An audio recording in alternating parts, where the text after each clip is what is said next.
30ಕ್ಕೂ ಹೆಚ್ಚು ಲಕ್ಷ ನಮ್ಮೂರಿನ ಅಭಿವೃದ್ಧಿಗೆ, ನಮ್ಮೂರಿನ ಸ್ಕೂಲ್ಗಾಗಿ ತಂದಿದ್ದೀನಿ. ಬಂದು ನೋಡಿ ಸರ್. ಆ ಶೌಚಾಲಯ ಅದು 4 ಲಕ್ಷ. ಇದು ಅಡುಗೆ ಕೋಣೆಗೆ ಈಗ 8 ಲಕ್ಷ. ಇಲ್ಲಿ ಬರ್ದಿರೋ ಚಿಂತೆ ಇಲ್ಲ, ನಮ್ಮೂರನ್ನ ಅಭಿವೃದ್ಧಿ ಮಾಡಬೇಕು. ನನಗೆ ಓಟ್ ಹಾಕಿರೋ ಜನ ಮುಂದೆ ನೆನೆಸ್ಕೊಬೇಕಿಂತ ಪೀರಿಯಡ್ನಾಗ ಆದರು ಅಂತ. ನಮ್ಮೂರಿನ ಶಾಲೆನ ಎಲ್ಲೂ ನೋಡಿಲ್ಲ ನೀವು. ಬಂದು ಹುಡುಕ್ಬೇಕು, ನೋಡ್ಬೇಕು ಸರ್. ಇಡೀ ತಾಲ್ಲೂಕಿನಾಗ ಹೆಂಗೈತೆ ಶಾಲೆ ಅನ್ನೋದು ನೋಡ್ಬೇಕು ನೀವು. ಕೇಳಬೇಕು ಅಂತಂದರೆ ನಮ್ಮ ಅವ್ರಿಗೆ ಒಂದು ಕಿಡ್ನಿ ಕೊಟ್ಟಿದ್ದೀನಿ. ಒಂದೇ ಕಿಡ್ನಿಯಲ್ಲಿ ನಾನು ಇರೋದು. ಒಂದೇ ಕಿಡ್ನಿಯಲ್ಲಿ ಇರೋದು 5 ವರ್ಷ ಆಯಿತು. ಗ್ರಾಮ ಪಂಚಾಯಿತಿ ಸದಸ್ಯರೊಬ್ಬರು ನರೇಗಾ ಯೋಜನೆ ಅಡಿಯಲ್ಲಿ ಅದನ್ನು ಸದ್ಬಳಕೆ ಮಾಡಿಕೊಂಡು ತನ್ನೂರಿನ ಶಾಲೆಯ ಅಭಿವೃದ್ಧಿಗೋಸ್ಕರ ಪಣ ತೊಟ್ಟು ಏನೆಲ್ಲ ಮಾಡಿದ್ದಾರೆ ಅನ್ನೋದನ್ನ ಈ ವಿಡಿಯೋದಲ್ಲಿ ತೋರಿಸ್ತೀನಿ. ಇವರ ಹಸಿರು ಶಾಲೆ ಅಂತ ಇದು ಅವಾರ್ಡ್ ಪಡೆದಂಥ ಶಾಲೆ. ಈ ಶಾಲೆಯಲ್ಲಿ ಏನಿಲ್ಲ ಅಂತ ಹೇಳಿ ನೀವು ಹುಡುಕ್ಬೇಕು. ಯಾಕಂದರೆ ಹೈಟೆಕ್ ಶಾಲೆ ಇದೆ, ಹೈಟೆಕ್ ಶೌಚಾಲಯ ಇದೆ, ಮತ್ತು ಅಡಿಗೆ ಕೋಣೆ ರೆಡಿ ಆಗ್ತಾ ಇದೆ, ಇಂಗು ಗುಂಡಿ ಇದೆ, ಕಾಂಪೌಂಡ್ ಆಗ್ತಾ ಇದೆ, ಜೊತೆಗೆ 106 ಜಾತಿಯ ಪ್ರಭೇದಗಳ ಒಂದು ಸಸ್ಯ ವನವನ್ನೇ ಇಲ್ಲಿ ಸೃಷ್ಟಿ ಮಾಡಿದ್ದಾರೆ. ಇಷ್ಟೆಲ್ಲ ಮಾಡೋದಕ್ಕೆ ಸಾಧ್ಯನಾ ನರೇಗಾ ಯೋಜನೆ ಅಡಿಯಲ್ಲಿ ಅಂತ ನೀವೇ ಉಬ್ಬೇರ್ಬೇಕು. ಗ್ರಾಮ ಪಂಚಾಯತಿನಲ್ಲಿ ಯಾರೆಲ್ಲ ಇದ್ದಾರೆ ಮತ್ತು ಯಾರೆಲ್ಲ ವೋಟ್ ಹಾಕಿ ನೀವು ಗ್ರಾಮ ಪಂಚಾಯತಿ ಸದಸ್ಯರು ಮಾಡ್ಕೊಂಡಿದ್ದೀರಾ ಅವರು ಕೂಡ ಈ ವಿಡಿಯೋ ನೋಡಲೇಬೇಕು. ಸ್ಕೂಲ್ ತರ ಯಾವ ಸ್ಕೂಲು ಇಲ್ಲ. ಫ್ರೆಂಡ್ಸು ಬೇರೆ ಶಾಲೆಗೆ ಹೋಗೋ ಮಕ್ಕಳೆಲ್ಲ ನಮ್ಮ ಶಾಲೆನ ಬಂದು ನೋಡ್ಕೊಂಡು ಹೋಗ್ತಾರೆ. ಇವರ ಹೆಸರು KV ಶಿವಕುಮಾರ್ ಅಂತ, ಕುಚ್ಚಂಗಿಪಾಳ್ಯ, ತುಮಕೂರು ತಾಲೂಕು, ತುಮಕೂರು ಜಿಲ್ಲೆ. ಈ ಗ್ರಾಮದ ಗ್ರಾಮ ಪಂಚಾಯತಿ ಸದಸ್ಯರು ಇವರು. ಇಲ್ಲೇನು ನೀವು ಹಿಂದೆ ಕೇಳ್ತಾ ಇದ್ರೆ ಹಸಿರು ಶಾಲೆ ಅಂತ ಇದು ಅವಾರ್ಡ್ ಪಡೆದಂಥ ಶಾಲೆ. ಈ ಶಾಲೆನಲ್ಲಿ ಏನಿಲ್ಲ ಅಂತ ಹೇಳಿ ನೀವು ಹುಡುಕ್ಬೇಕು. ಸೃಷ್ಟಿ ಮಾಡಿದಿರಲ್ಲ, ಹೇಗೆ ಸಾಧ್ಯ ಆಯ್ತು? ಅದ್ಭುತ ಅಂತದ್ದು ಏನಿಲ್ಲ ಸರ್.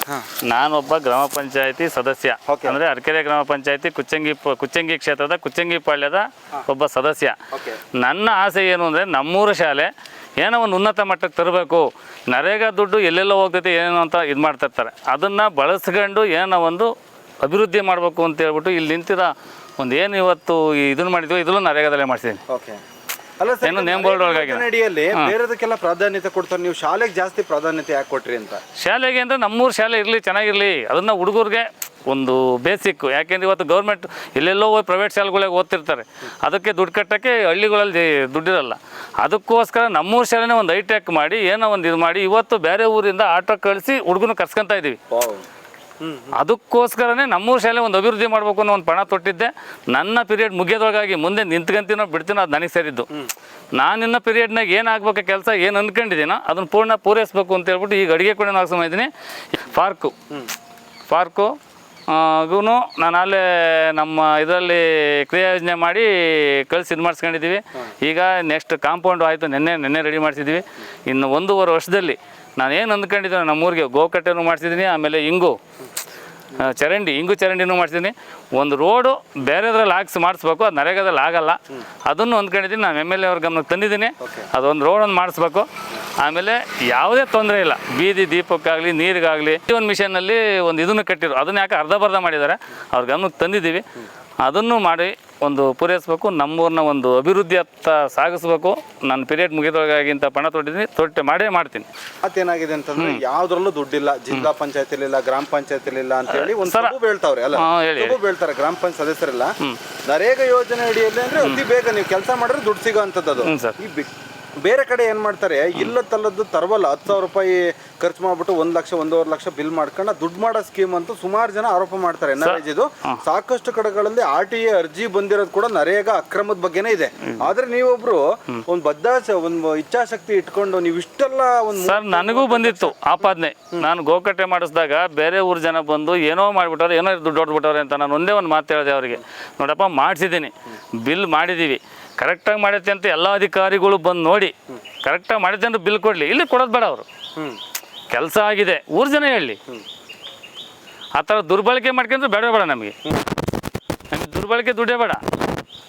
ಆ ಕಟ್ಟೆ ಗಿಡ ಕಿತ್ತು 15 ವರ್ಷ ಮೇಲಾಗಿತ್ತು. ಆ ಕಟ್ಟೆ ಕ್ಲೀನ್ ಮಾಡಿಸ್ತೀನಿ, ಈಗಲೂ ಕ್ಲೀನ್ಗೆ ಹಾಕೊಂಡಿದ್ದೀನಿ. ಅದಾಗಿಲ್ಲ ಮಾಡ್ಸೋಕ್ಕೆ ಮಾಡಿಸ್ತೀನಿ. ಇನ್ನೂ 60 ಮೀಟ್ರು ಇದು ಮಾಡಿಸ್ಬೇಕು ಸರ್, ಏನಂದರೆ ಕಲ್ಪಿಚಿಂಗ್ ಮಾಡಿಸ್ಬೇಕು. ಎಷ್ಟು ಲಕ್ಷ ಹಾಕಿದ್ದೀರಾ ಸರ್? ಇಲ್ಲಿ 35 40 ಲಕ್ಷ ಇಲ್ಲಿಗೆ ನೋಡಿ ಸರ್. ಅದು ಶೌಚಾಲಯ ಅದು 4 ಲಕ್ಷ. ಇದು ಅಡುಗೆ ಕೋಣೆಗೆ ಈಗ 8 ಲಕ್ಷ. ಬರ್ರಿ ಹಿಂಗೆ ಹೋಗೋಣ. ಆಮೇಲೆ ಇದಕ್ಕೆ ಪಾರ್ಕಿಗೆ ಹಾಕ್ಸ್ಕೊಂಡಿದ್ದೀನಿ ಸರ್, ಇನ್ನೂ ಕೆಲಸ ಮಾಡಿಲ್ಲ. ಕ್ರಿಯಾ ಯೋಜನೆ ಆಗಿದೆ. ಅದೊಂದು 5 ಲಕ್ಷ ಆಗ್ಬೋದು ಸರ್ ಹೇಳಿದ್ದೀನಿ. ಪೂರ್ತಿ ಎಲ್ಲ ವಾಕಿಂಗ್ ಇದು ಮಾಡಬೇಕು ಅಂತ. ಆಮೇಲೆ ಒಂದು ಬಿಲ್ಡಿಂಗ್ ಆಗಿತ್ತು ಮೊನ್ನೆ, ಜಿಲ್ಲಾ ಪಂಚಾಯತಿಂದ ಹಾಕ್ಸ್ಕೊಂಡು ಮಾಡಿಸಿದ್ದೀವಿ MLA ಕೋಟದಲ್ಲಿ. ಈಗ ಇದನ್ನು ಹಾಕ್ಸ್ಕೊಂಡಿದ್ದೀವಿ. ಆಮೇಲೆ ಮಳೆ ಕುಯ್ಲು ತೊಟ್ಟಿ ನೀರು ಈಗ ಆಯ್ತು ಸರ್, ಈಗ ಬೇರೆ ಕಡೆ ಗ್ರಾಮ ಪಂಚಾಯತ್ ಸದಸ್ಯರು ಈಗ ಈ ಯೋಜನೆಗಳ ಬಗ್ಗೆ ಗೊತ್ತಿಲ್ಲದೆ ಸುಮ್ಮನೆ ಕೂತಿರ್ತಾರಲ್ಲ, ಅವ್ರಿಗೆ ಏನು ಸಜೆಷನ್ ಕೊಡ್ತೀರಾ? ಸರ್ ಮಾಡ್ಬೋದು.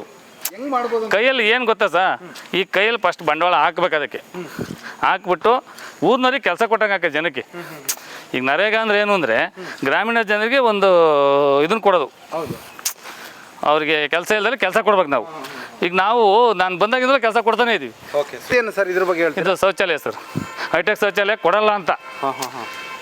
ಯಾಕೆ ಅಂತಂದರೆ ನಮ್ಮ ಪಂಚಾಯತಿನಾಗ ನಮ್ಮ ತಾಲೂಕಿನಾಗ ಯಾರು ತರೋಕ್ಕಾಗಿರಲಿಲ್ಲ. ನಮ್ಮ ಪಂಚಾಯತಿನಲ್ಲಿ ನಾನು ಒಬ್ಬನೇ ತಂದಿದ್ದು ಹೈಟೆಕ್ದ. ಅದು ಇವತ್ತು ಗಲಾಟೆ ಮಾಡಿ ಬನ್ನಿ ಒಳಗಡೆ ತೋರಿಸಿ. ತಾಲೂಕಲ್ಲಿ ನೋಡಿ, ನಾನಂತೂ ನೋಡಿಲ್ಲ, ಕುಚ್ಚಂಗಿಪಾಳ್ಯ ತುಮಕೂರು ಡಿಸ್ಟಿಕ್ ಅಲ್ಲಿ ಹೈಟೆಕ್ ಒಂದು ಶೌಚಾಲಯ ಇದೆ. ಯಾವ ಥರ ಇದೆ ಅಂದ್ರೆ, ನೀವು ಈ ಖಾಸಗಿ ಶಾಲೆಯಲ್ಲಿ ಏನೋ ಇದೆ ನೋಡಿ, ಸೈನ್ಸಲ್ಲಿ ಯಾವ ರೀತಿ ಬರ್ತದೆ ನೋಡಿ, ಅದ್ಭುತವಾಗಿದೆ ಸರ್. ಇದು ನೋಡಿ, ಕೈ ತೊಳೆ ಸಿಂಕ್ ಸರ್, ಸಿಂಕ್ ಇದು ನೋಡಿ. ಪ್ರತಿಯೊಂದಕ್ಕೂ ಇದಕ್ಕೇನೆ ಒಂದೇ ಮೋಟ್ರ್ ಹಾಕಿ ಅಲ್ಲಿಂದ ನೀರು ಸಪ್ಲೈ ಇದೆ. ನೋಡಿ ಎಷ್ಟು ನೀಟಾಗಿ ಮೇಂಟೈನ್ ಮಾಡಿದ್ರು ನೋಡಿ. ನಿಮ್ಮ ಮನೇಲೋ ಅಥವಾ ನಮ್ಮ ಮನೇಲೋ ಈ ರೀತಿ ಇರೋದನ್ನ ಅಷ್ಟು ಅದ್ಭುತವಾಗಿ ಹೈಟೆಕ್ ಶೌಚಾಲಯ ನಿರ್ಮಾಣ ಮಾಡಿದ್ದಾರೆ. Super sir. ಇದಕ್ಕೆ ಎಷ್ಟು ಸರ್? ಇದು ಜೆಂಟ್ಸ್, ಇದು ಜೆಂಟ್ಸ್. ಲೇಡೀಸ್ ಆ ಕಡೆ ಇದೆ ನೋಡಿ. ಓಕೆ, ಅಲ್ಲ ಸರ್, ಇದಕ್ಕೆ ಎಷ್ಟಾಯ್ತು? 4 ಲಕ್ಷ ಸರ್.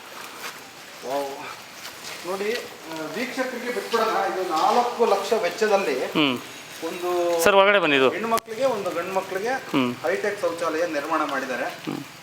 ತುಂಬಾ ಅದ್ಭುತವಾಗಿದೆ. ಇದು NRIG ಸ್ಕೀಮ್ ಅಲ್ಲಿ ನೋಡಿ, ಹೆಣ್ಣು ಮಕ್ಕಳದು ಕೂಡ ತುಂಬಾ ಚೆನ್ನಾಗಿ ಎಲ್ಲ ಟೈಲ್ಸ್ ಎಲ್ಲ ಹಾಕಿದ್ದಾರೆ.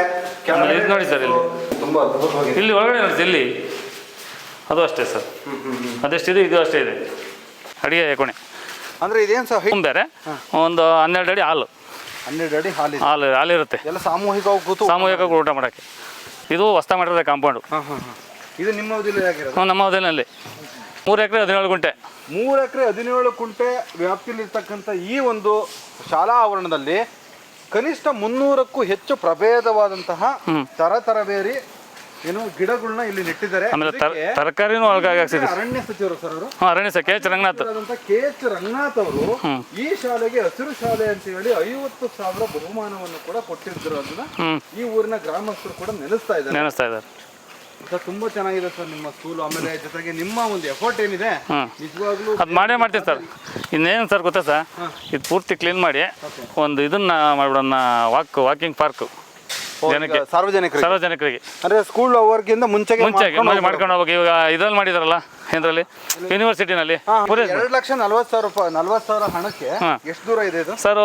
130 ಮೀಟ್ರು. 130 ಮೀಟರ್ಗೆ 2,40,000 ರೂಪಾಯಿಗೆ ಅತ್ಯಂತ ಗುಣಮಟ್ಟದ ತಂತಿ ಬೇಲಿನ ಬಳಸ್ಕೊಂಡು ಈ ಊರಿನವ್ರಿಗೆ ಕೆಲಸ ಕೊಟ್ಕೊಂಡು ಮಾಡೋದಿದೆಯಲ್ಲ, ನಿಜವಾಗ್ಲೂ ಬಹಳ ಖುಷಿ.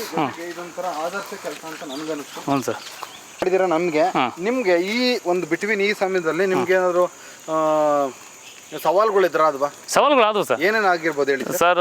ಬೇರೆ ಊರಿಂದ ಬಂದು ಇಲ್ಲೇ ಹಾಕೊಂಡು ಮಾಡ್ತೀರಾ, ಇಲ್ಲೇ ಕೆಲಸಗಳು ಇದು ಮಾಡ್ಕೊಂತೀರಾ ಅಂತ ಎಷ್ಟೋ ಸವಾಲು ಬಂದು. ಆದರೂ ಹೇಳಿದೆ ನಾನು, ಅದು ಇಲ್ಲಿ ಬರ್ದಿರೋ ಚಿಂತೆ ಇಲ್ಲ, ನಮ್ಮನ್ನು ಅಭಿವೃದ್ಧಿ ಮಾಡಬೇಕು. ನನಗೆ ಓಟ್ ಹಾಕಿರೋ ಜನ ಮುಂದೆ ನೆನ್ಸ್ಕೊಂಬೇಕಿಂತ ಪೀರಿಯಡ್ನಾಗ ಆದರು ಅಂತ. ನನ್ನ ಮನೆಗೆ ನಾನು ಏನೂ ಮಾಡ್ಕೊಂಡಿಲ್ಲ ಇವತ್ತಿನವರೆಗೂ. ನಮ್ಮ ತಂದೆ ಕಟ್ಟರೆ ಮನೆ ಒಳಗೆ ಇದ್ದೀನಿ ನಾನು. ಒಂದು ಆಸ್ತಿನೂ ಬೇರೆ ಮಾಡ್ಕೊಳಕ್ಕಿಲ್ಲ. ಕೇಳ್ರಿ, ಊರು ಜನ ಇದ್ದಾರೆ. ನನಗೆ ಮೊದಲನೇದೇನು ಊರಿನ ದೀಪ, ನೀರು. ಫಸ್ಟ್ ನಾನು ನೀರಿಗೆ ಆದ್ಯತೆ ಕೊಟ್ಟಿದ್ದು. ಸ್ಕೂಲಿಗೆ ನೀರು ಬರ್ತಿರಲಿಲ್ಲ. ನಾನು ಆಗೋದಕ್ಕೆ, ನಾನು ಮೆಂಬರ್ ಆಗೋದಕ್ಕಿಂತ ಮೊದಲು ಸ್ಕೂಲಿಗೆ ನೀರು ಬರ್ತಿರಲಿಲ್ಲ. ಬೇರೆ ಪೈಪ್ಲೈನ್ ಮಾಡಿದೆ ಮೊದಲನೇ. ನಾನು ಗೆದ್ದಿದ್ದೆ ಮೊದಲನೇ ಇದನ್ನೇ ನೀರಿಗೆ ಆದ್ಯತೆ ಕೊಟ್ಟಿದ್ದು ನಾನು. ಈ ಮನೆಗಳಿಗೆಲ್ಲ ನೀರೇ ಬರ್ತಿರಲಿಲ್ಲ, ಈ ಕಡೆಗೆ ಸ್ಕೂಲ್ಗೆ ನೀರು ಬರ್ತಿರಲಿಲ್ಲ. ಹೊಸ ಲೈನ್ ಮಾಡಿದೆ, ಪೈಪ್ಲೈನ್. ಆದರ್ಶ ಜನ ನಮ್ಮೂರು ಜನನೇ. ನಮ್ಮೂರು ಜನದ ಬೆಂಬಲಿಂದಲೇ ನಾನು ಗೆದ್ದಿರೋದು.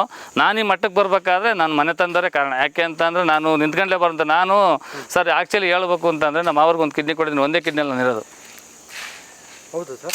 ಒಂದೇ ಕಿಡ್ನಿಯಲ್ಲಿ ಇರೋದು. 5 ವರ್ಷ ಆಯಿತು. ಯಾವಾಗ ಕೊಟ್ರಿ? 18ರಲ್ಲಿ, 2018ರಲ್ಲಿ ಕೊಟ್ಟಿರೋದು. ಈಗ ಆರೋಗ್ಯವಾಗಿದ್ದೀರಿ? ನಾನು ಆರೋಗ್ಯವಾಗಿದ್ದೀನಿ. ನಮ್ಮ ತಂದೆ ನಮ್ಮ ಮಾವರು ತೀರೋಗ್ಬಿಟ್ರು, ನಮ್ಮ ಅಕ್ಕನ ಗಂಡನೇ. ಆದ್ರೂ ನಾನು ಈ ಕೆಲಸ ಮಾಡಬೇಕು, ನನಗೆ ಏನೋ ಒಂದು ಇದು ಇನ್ನೂ ಮಾಡಬೇಕು ಅಂತ ಐತೆ. ನಿಮ್ಮ ರಾಜಕಾರಣ ಯಾಕೆ ಆಸಕ್ತಿ ಅನ್ನಿಸ್ತು? ನನಗೆ ಯಾಕೆ ಅನಿಸ್ತು ಅಂದರೆ, ನಾನು ಮೊದಲಿಂದಲೂ ಒಂದು ಸ್ವಲ್ಪ ಊರ ಕಡೆ ಯಾವ ಕಡೆನಾಗಲಿ ಯಾರನ್ನ ಜಗಳ ಆಗಲಿ ಇದಾಗಲಿ ಊರಲ್ಲಿ ಹೋಗ್ತಿದ್ದೆ. ಆ ಕಡೆ ಈ ಕಡೆ ತೀರ್ಮಾನಕ್ಕೆಲ್ಲ ಹೋಗ್ತಿದ್ದೆ, ಸ್ಟೇಷನ್ಗೆಲ್ಲ ಹೋಗ್ತಿದ್ದೆ. ಇದರಿಂದನ ಇದು ಸಿಕ್ತಲ್ಲ, ಒಂದು ಅವಕಾಶ ಸಿಕ್ಕೈತೆ, ನಾನು ಮಾಡ್ಬೇಕು, ಇದಕ್ಕೆ ಮಾಡಲೇಬೇಕು ಅಂತ. 18 ಜನ ಮೆಂಬರ್ ಜೊತೆಗೂ ನಾನು ಚೆನ್ನಾಗಿದ್ದೀನಿ ಸರ್. ನಾನು ಇವಾಗಲೂ ಹ್ಯಾಟ್ಸ್ ಆಫ್ ಟು ಯು ನಿಮಗೆ. ಹಾಂ ಸರಿ.